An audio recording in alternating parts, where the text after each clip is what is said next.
Dementia affects about 400,000 people in the country at the moment. It is the second most frequent cause of death for people, probably the most frequent cause of death in women.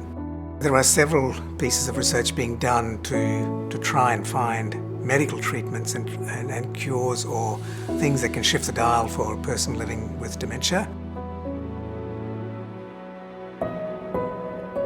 Dorothy's my sister. I think the hard part is for us having to accept that she has got dementia, so we have to be there for her and get her through this as best we can. It's a very cruel thing really, because the person who's got it doesn't understand, and I think the people who've got to try and help her and care for her, it becomes very, very hard to know which way to go and to deal with it.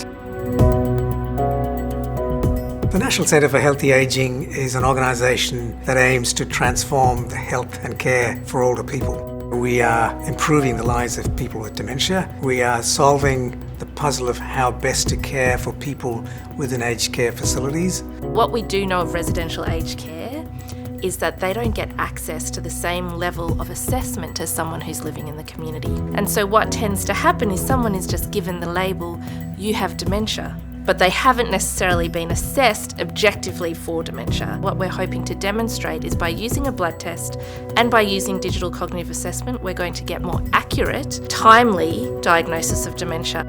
A person with dementia often is considered as having the diagnosis and nothing else needs to happen for them. So there's a fair bit of stigma that often is in people's minds. Some of the research that we're doing in the centre is to try and take that stigma away.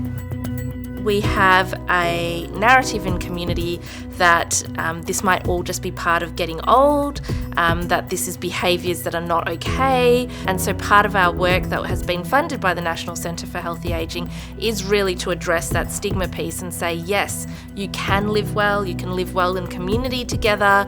There are things that we can be doing to make sure that the sectors who are caring for people who are living with dementia are as equipped as they possibly can be. Since this has happened with my sister, I think I've heard more about people that we know that have had family or friends with dementia, and that going back years probably wasn't the help there for the person and the people looking after those people. From what we've experienced now, everyone we've spoken to has been helpful. One of the things that I'm really proud of at the centre is that we've got a range of people from different disciplines working towards common goals for people who really need it. When we're actually co-designing with residents and families in this setting, we are able to fully understand what their needs are and, importantly, how that program can be delivered.